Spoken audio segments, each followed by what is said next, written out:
Hi, I'm Sabrina Brown, founder and CEO of Girlfriends Tea, where we offer magnificent luxury tea with your enjoyment in mind.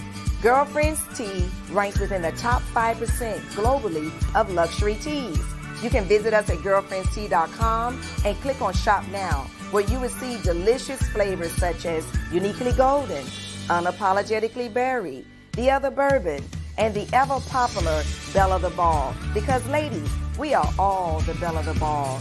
I invite you to try a sample pack if you're visiting for the first time so that you can try all of the flavors. Thank you for joining me for a cup of tea.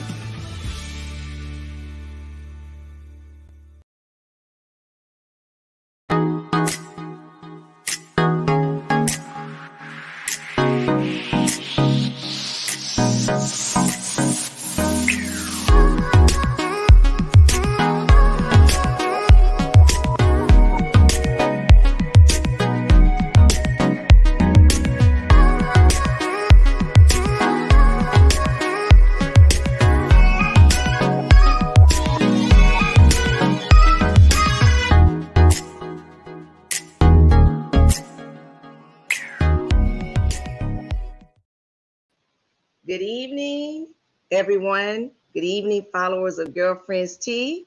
I'm happy to have you here with me. We look forward, as always, to our guests, and you know that we bring you guests who will inspire, educate, and in this case, we're going to have some fun because we always have fun. So without further ado, I'm going to bring in our guest. I'm so honored to have his time tonight. How are you doing, Mike Goodwin? I'm doing well. And yourself? I'm doing just fine, just fine. I want to share with everyone a comical moment that I had backstage with Mike. I kept saying, Mike, I got it right, right? And I kept putting Goodman. But tell us what you said about Goodman. So I am a good man, but my last name is Goodwin. That's right, because you're a winner. I'm a winner. And You I'm God's man too, but they like to put Godwin instead of Goodwin. And then they put Goodman instead of Goodwin. And I'm all of those things. So you're all of those things. Well, I want to tell you that social media is doing its thing because that's how I found out about you. I love it.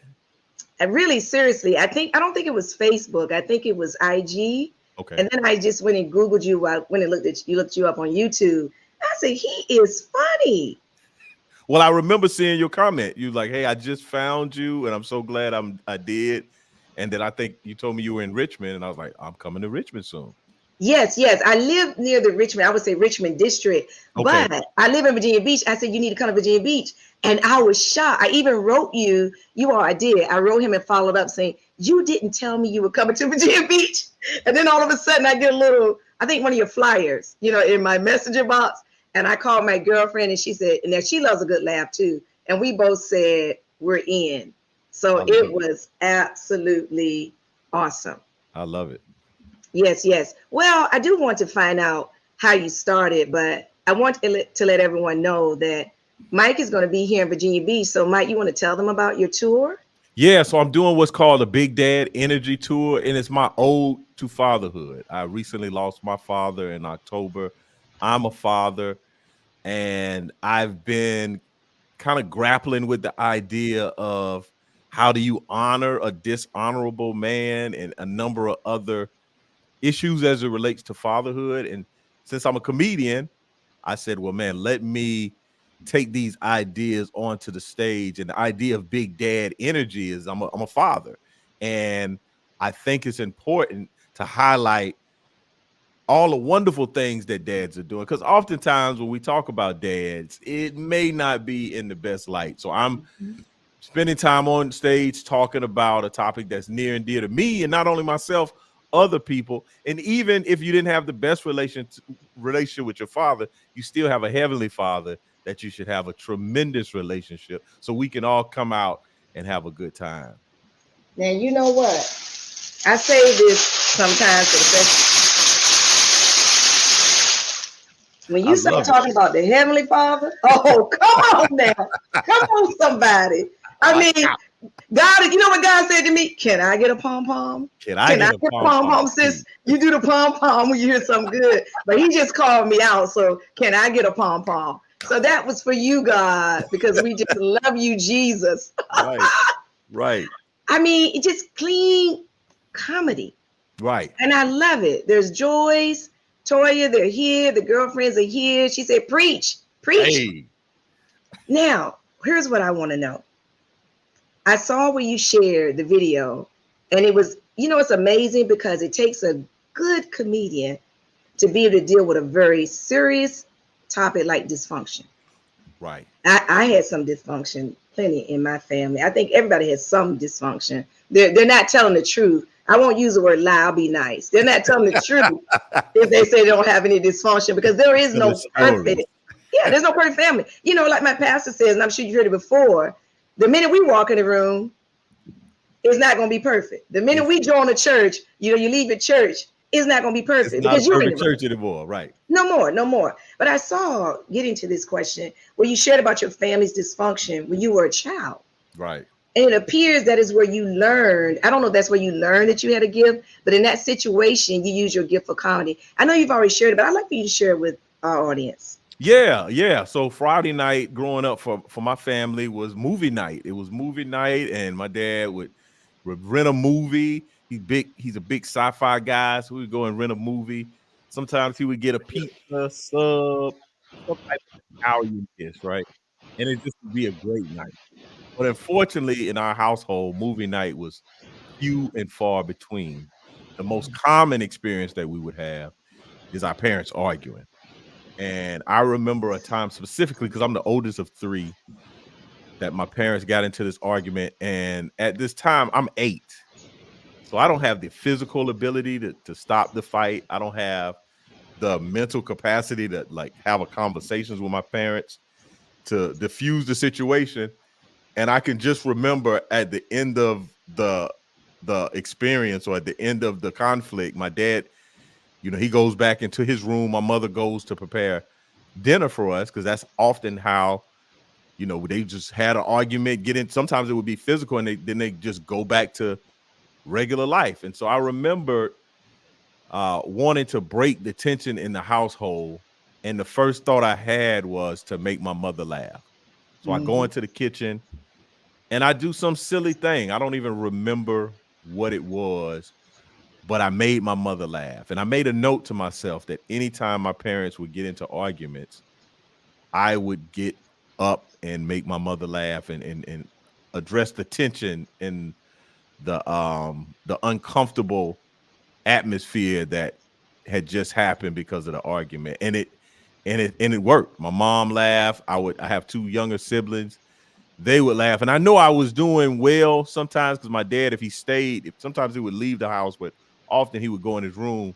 If I'm really getting them laughing, he'd yell from the back of the room, "What's all that noise? What's all that noise up there?" I'm like, "Oh man, I'm rocking tonight." So that was the beginning of me understanding. I didn't necessarily understand comedy, but I understood that laughing can get me through difficult situations and difficult circumstances. I agree with that. And it really is a gift, because not everyone can use that gift to turn something in this case, it wasn't horrific, but when a child is traumatized, it is horrific. Right. People don't understand. I think we do, but I don't think we weigh as much on mental trauma than we do physical trauma. No, you're absolutely right. Especially for Black men. Like there was an element for myself that, I'm currently in therapy and have gone to therapy to unravel a lot of my childhood traumas.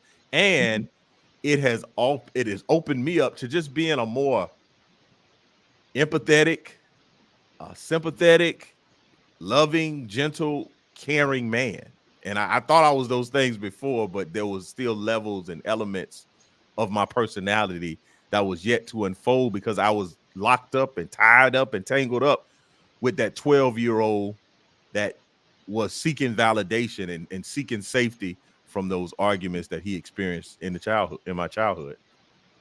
I resonate with you. What a lot of people don't know about me. First, I'm gonna take a station break because I'm about to get a little heavy, but then we're gonna get back to comedy.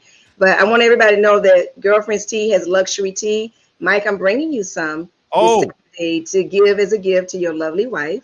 I'm gonna So, drink it. I'm gonna drink oh, it. So it's good stuff now. you might want to bring two because I'm gonna drink hers and then she's not gonna have any. So Where there are 2 bags per pack. There are 12 okay, flavors. So okay, we have tea, everyone. So we want you to order our luxury tea at girlfriendstea.net. You will not be disappointed. We have popular flavors like the other bourbon, Belle of the Ball, no alcohol, Belle of the Ball, unapologetically berry, etc. I also want to thank our sponsor for this evening, Ivy Hill Technologies. I want you to go to ivyhilltech.com and find out about how Ivy Hill can help you with your business needs. So thank you, and we're back to Mike. So somebody's saying, "What's up, Mike?" So that's somebody who knows you. You want to type in your name. yeah. If you know I Mike, just see type in your Facebook user. name. Yeah, I don't see That's the right. You have to give Facebook permission in order for Mike and I to see your name. But I want to get back to what you said about childhood.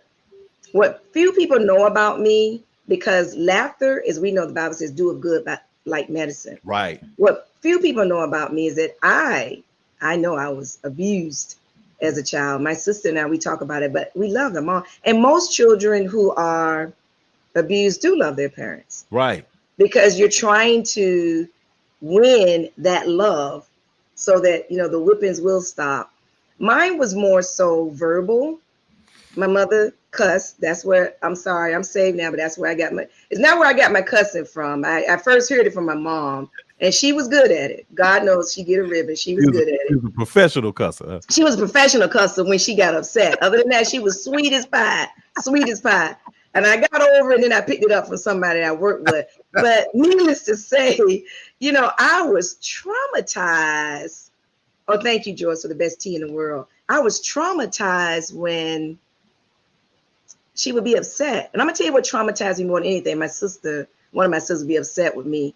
But when she would beat us, I was one of the kids that wouldn't cry. Right. So I got more licks. Plus, I was the oldest. So they learned from me. Don't come in late. Don't talk back to her. They learned everything. But I would not cry. And she would just keep hitting. And that You're just not made her gonna cry? angrier and angrier, right? And everybody could hear her. And so I think I found myself in humor. So getting back to your story, what were your high school years like? Was that an early trait that you had, comedy, or just, I don't know. I know it happened with a little boy, but did you find yourself developing a passion for it? I don't know if it was a passion, but it was my skill set. Like I wasn't a big kid, so I had to be funny. Like I rode on a bus. I mean, I grew up. I was telling someone I'm old school. I grew up back in the day. I'm looking at some of these children now, and I'm like, man, it's a lot different. Like I grew up on a bus, and you either had to physically protect yourself or verbally protect yourself, and that was my experience. And I also saw humor as a way to get people to like me. So I was always cracking jokes. I wasn't a class clown. I was the person that gave information to the class clown, and then they would go and do it. So I kind of was the throw the rock, hide the hand type guy. But I've always had a great sense of humor. I never thought I would become a comedian though. I just see things in a funny way, but I didn't think I had a great ability to tell stories. I just didn't have a whole lot of life experiences as a child that I felt like, oh, I need to go on stage and talk about that. That became something that happened later for me in life. One of my favorite sayings is yours, and I say it. So my friend, she's on her now. Her name is Joyce, actually. And Tina's watching too. She said she would watch. We called her beforehand. But what she would say, what I say to people all the time, because I am loquacious. I know that, Mike. I love I that. am loquacious. That's a great word. It's a great way to say talkative, right? Talkative. You got yes. I'm loquacious, Mike. Full of words. Yes. But I use it for friendliness. That's how I'm able to meet people like you to come on the show. So what I say when I know I'm the one, I only says when I know I'm guilty. I'm the one guilty of talking. I say what you say, what you not gonna do. I do. I say it every time. What you not gonna do is talk me to death. So tell us about what you're not gonna do, because you got a good series going on with that. That is funny. So give us some of your pieces from some of the skits that you do. Yeah, it's just this word that I've heard my entire life. My mother, my aunts, my grandmother, and I travel all over the world. I tell people that I'm from the South with an F and not a TH. I'm from the South. And we make up words in the South. And one of those words is It's 5 syllables, one word. What you not gonna do? That I just heard that. Now there's different ways. Some people say what you ain't gonna do. That's very country. I'm Right. Southern. I don't know how country I am. I'm not saying I'm not country, but I'm not country. You know, I'm Southern more than I am country. So I say, what you not gonna do? This is wrong, but it's still right. What you ain't It's gonna do, funny. what you're not finna do. That's way down the dirt road. We had a little pavement on our road, so we say what you not gonna do. And when you heard that, you knew, hey man, whatever you're doing, stop. Just immediately cease and desist. Whatever it is going on. Because and it's never like what you're not gonna do. It's like it's animated. What you're not gonna do, and it's like, whoa. I'm about to get in trouble. Let me put these cookies down. Let me turn this TV off. You gotta immediately respond when you hear what you're not gonna do. It is hilarious. So I want to know, did you enroll, going back to high school, did you enroll in drama? Or were you just like the class clown sometimes? I don't mean disruptive. That's a great question. I did. I did. I was in some plays. Mm-hmm. The best way to describe my high school years was unfulfilled potential. Like Wow. I just was not the student that gave 100%. I was the student that made teachers upset. Teachers were always telling me how much potential I had. And I never had the motivation, and I just wasn't able to focus and realize that, oh man, there's a future in being funny. I never saw that. That just never connected for me. So I just was an average student that was doing my best to stay out of trouble. What point, everybody likes to hear this. At what point did you realize you could go professional? What was it? Were you speaking somewhere and someone approached you? It's very interesting. I started doing stand-up at my church. I was serving in ministry. There's a comedian by the name of comedian Akintunde.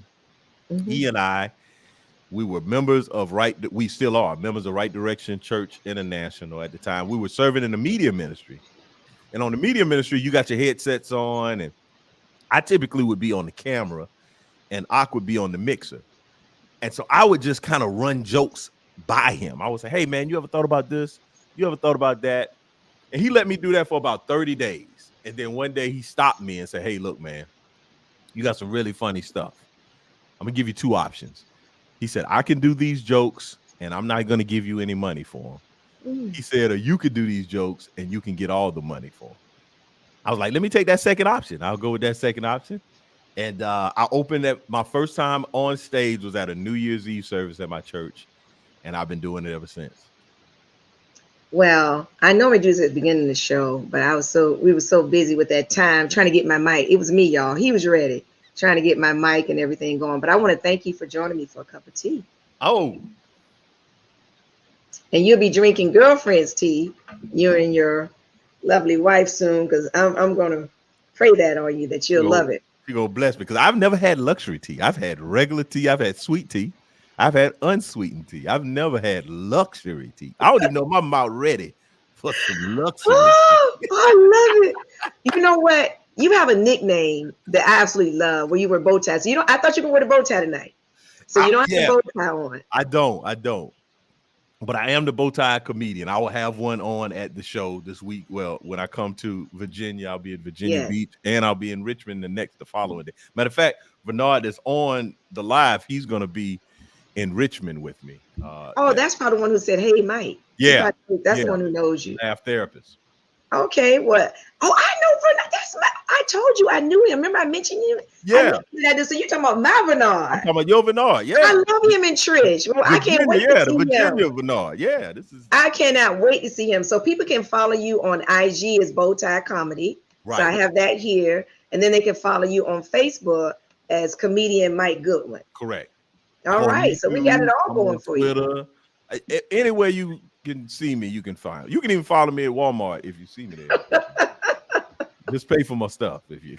We're gonna pay for your stuff. We're gonna pay for your stuff. We're gonna get tickets, y'all. Get tickets. Meet Girlfriends Tea there. Meet us there, and come up to us and say, "Hey, we're here because of what we saw on the show with you and Mike." And if you already had your tickets, tell me that anyway. Just tell me that.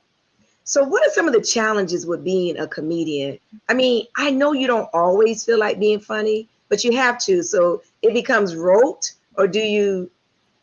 It can if you. So I think one thing I'm very grateful for, and I think COVID was able to assist me in rediscovering the appreciation for doing what I do. Like this is God has blessed me. Like I'm so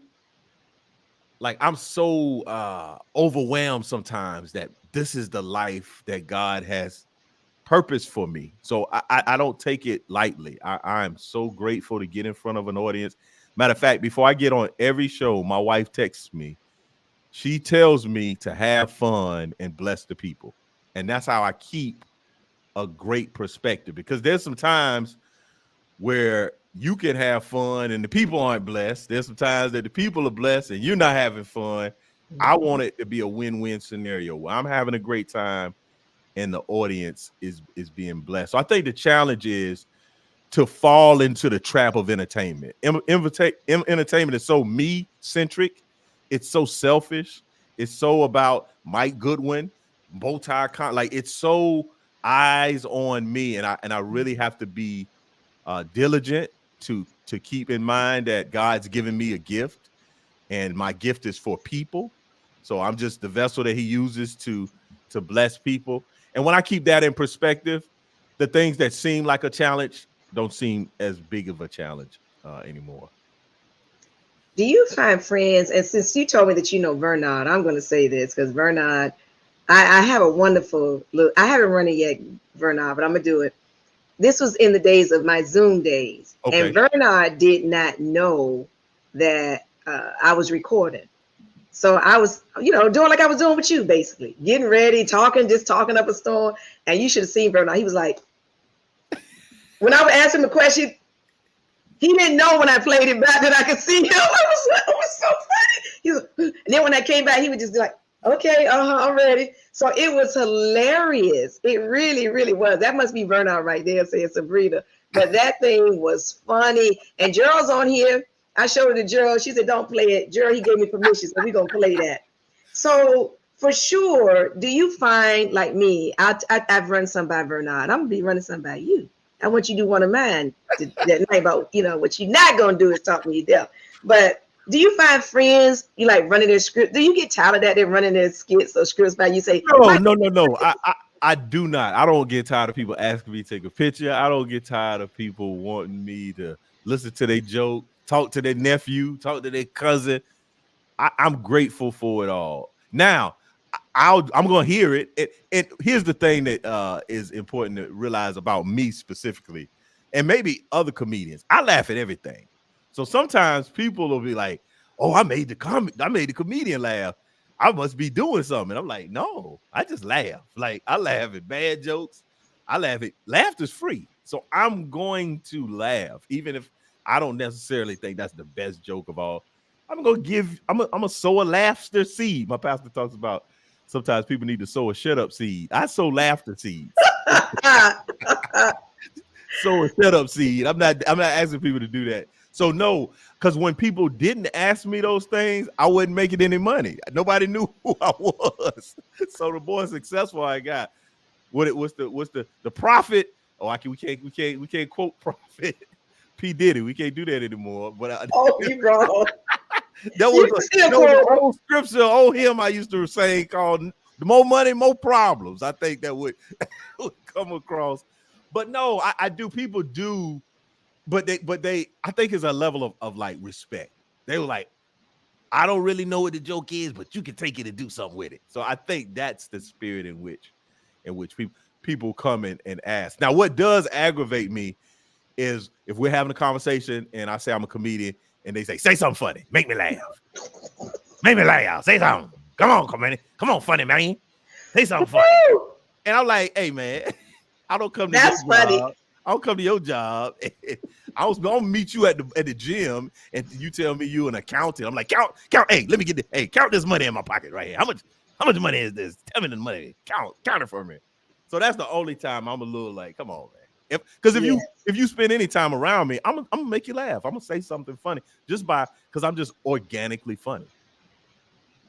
I love it. I can't wait. And I can't wait. Vernon, I'm gonna be looking for you and Trish there. You know, well, I'm not with that topic, but Vernon and Trish met in the comedy club. Oh, I How didn't did you know meet that. your wife? Yes, they I did. I did not know that. My wife was Yes. stalking me out in these single street. No, she wasn't. We went to college together, my wife and I. And that's my college sweetheart. Well, Beautiful. I don't know if we say college sweetheart. We met in college. That's a good way to say it. Oh yeah, that's awesome. Here's what okay, this happens. And even I'm naturally a speaker. I love talking to people. I can walk up to a total stranger. Seriously. Right. I make friends quickly, but they're friends in passing. Yeah. But I like making people feel I don't like, I shouldn't say that. I'm naturally good at making people feel comfortable because I get comfortable. Only because I'm comfortable. So they Right. get comfortable with me. But even though you're trained as a comedian, have you ever frozen on stage and maybe the audience didn't know, like you're able to hide it? Have you ever had that moment where you're like, you don't know your line? 100%. I did America's Got Talent, and I walked out because they say your name, and you got to walk out on the star. And I did it in rehearsal, and it wasn't a problem. But when I did it in there, Simon sitting there, there was Sophia was sitting there, Heidi Klum was sitting, and so when I walked out on that star, there was a moment of like, holy smokes, and like I'm like, this is on television. I'm in front of a live audience.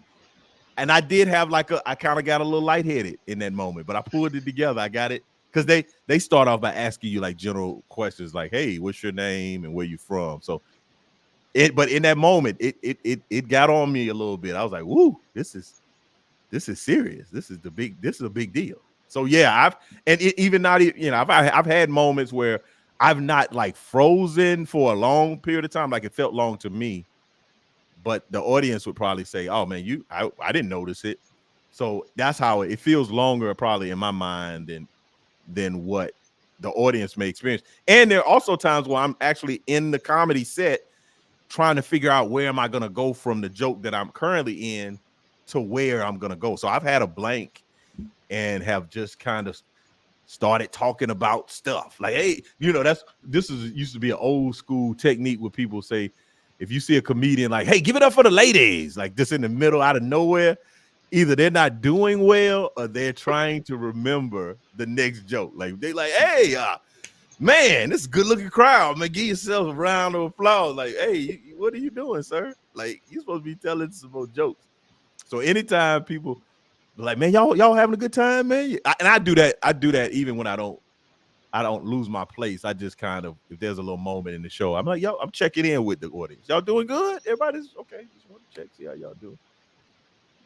I would imagine, and I can see that. I didn't know that, but since you see enough comedians, you know Yeah, that they would I'm that. giving the tea. I'm giving up the tea for the Yes, comedy. yes. Give up the I'm giving the tea. comedy tea. I have two more questions before Yes. we close out, and I'm gonna let you share whatever you like. Okay. Is there, I mean, the brotherhood, I don't know if I want to call that, of comedians, like, in other words, there's a brotherhood, but then how do you mentor people who want to be comedians? Is that possible? Do you say you either got it or you don't? How do you Mm, practice that? You have to practice. You gotta. There's open mics. One thing about comedy, it's probably one of the few art forms that you only can improve in front of a live audience. Like Mm. I can practice at home and I can write jokes all day, but until I say it in front of a group of people, I don't know if the jokes are funny. Like they can be funny to me, but I'm not buying tickets to see me at the show. So it needs to be funny to the people that you're speaking to. I think there is an opportunity to be mentored. I think it's oftentimes similar to anything in life. What's the posture of your heart? Like, how do you present yourself to the person that you deem to be someone that has a little bit more knowledge, more success? Unfortunately, I don't think people know how to ask for mentorship because Mhm. they come from a me perspective. They say, hey, if you ever need me to open for you, if you ever need me to be on your show, to come on your podcast, if you need me, they never lead with, hey, what do you need from me? Because people Oh, like, I want to be funny. I want to get more shows. I want to make more money. you help me do all those things. And sometimes I try to help folks know that it's far more valuable for you to be of service to someone. And then they'll say, hey man, I got an opening next week. Why don't you come on, come on out and I'll let you open for me. Or, hey, let's go to dinner. Hey, let's get on the phone. Let's talk. But oftentimes, because it's entertainment, people see the mentor as an opportunity to take their career to the next level, as opposed to assist someone take their career to the next level. Like, that's just the spiritual principle, right? Like, how can you be a lord over a lot when you've not even honored the little that I've given you? Like, you can't get it out of order. And I think oftentimes in comedy, specifically, especially for folks that aren't saying that they're Christian or believers, it's a dog eat dog type of world. It's like people are trying to get ahead. And if I got to go and ask this person and email this person and DM this person, I'm going to do all of those things. Nobody's out here trying to serve their way to success. Wow, that is deep. I never said that before. That's good, right? That'll preach. Yeah, that's right. You got that from Girlfriend's Tea. That was inspired by Girlfriend's Tea. And I ain't even had the luxury tea yet. Wait till I get that tea in my mouth. When I get that tea, I'm going to bring you some. You're going to have some that night. So I'm going to ask, I know you said American with Simon and them. Yes, American. I heard that. But before then, maybe, or was that your highlight, like this, when you knew your career was turning? You know what? To another level. That's a great question. So this is what happened. And I was telling someone, I was talking to someone today, probably for the first 10 to 12 years of my career, everything I recorded never made it. I recorded a comic. BET taped a gospel comic view that never aired. I taped it in Atlanta. They paid me. They took the footage. I had a great set. It never made network. It never made it to the airways. Vicky Winans was the host of that. It never saw the light of day. I recorded something with Nephew Tommy in Oakland, California. So I had like multiple projects that I recorded and they never aired. They never happened. I got paid for it. Someone recorded the footage. It never aired. So I'd gotten myself, I probably got to about 10 years in and was like, well, maybe I'll never be on television. I kind of reconciled within myself. And I told myself, if I'm never on television, if I'm never in a TV show, if I'm never on a movie, I still want to be the most excellent version of myself that I could be. And so I just really started honing in on my craft. And then that's when the opportunities happened. So one of the biggest ones happened was a thing called Dry Bar Comedy, which is, all over YouTube, all over Facebook. They record clean comics. And I recorded my Dry Bar set and it did very well. And then that got me other opportunities. So I think after that Dry Bar special happened, I after that long stretch of time of just not getting projects to air, I think I settled in myself that I'm the type of comedian, I would love to be on television. I would love to be on movies, but if I could just get up on a stage and tell jokes, I'm happy. Like I couldn't be, I'm like a pig in slop. Like I couldn't be any happier. So I'm not using comedy to get me to this place and to get me to that place. I just want to be the most excellent comedian that I can be.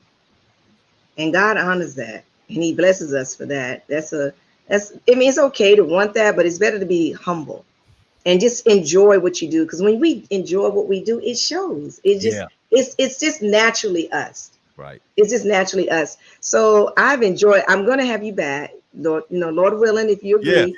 Yeah. I'd like to have you back. Maybe I can have you and Vern out on together, and y'all kind of cut it up together. But I'm definitely yes, it's going to be excellent. And so tell us what we can expect. Invite everybody to come out on Friday, and then we're going to go, and I'm going to come back live from there at the Funny Bone. Yeah, I think that's Saturday, right? I'm at the Funny Bone. Saturday. Sorry, Saturday. Put them in Friday. Y'all don't go Friday. Y'all wait till Saturday.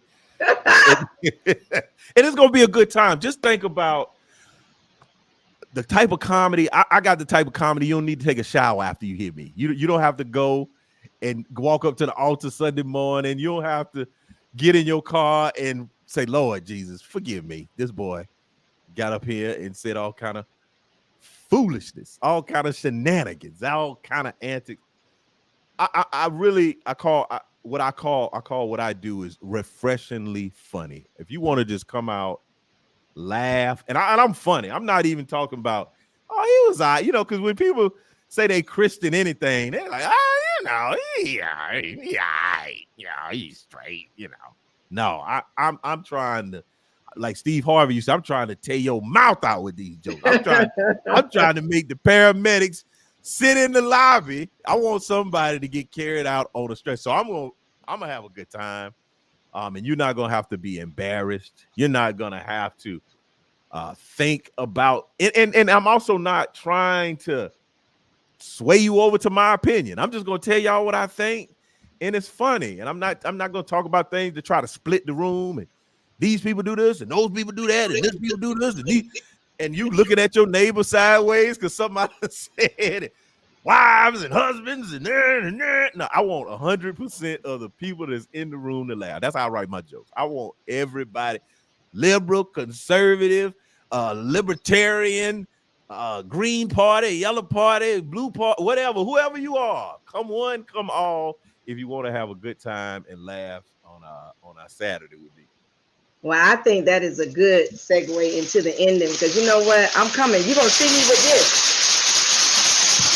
I promise you I'm bringing my pom-pom. Tina tell you. I took my pom-pom to a jazz concert. I told Marcus Anderson, when you see the pom-pom, we saw that pom-pom, he was done because I was the only one with a pom-pom. So I'm having mine tomorrow.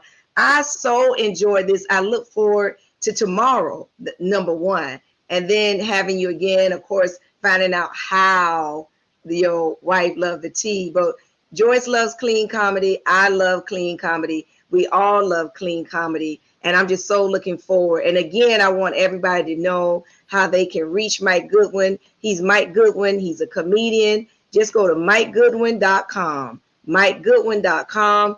Get on that tour. If you're in Hampton Road 757, come and meet Mike. Meet Mike. Come for Mike.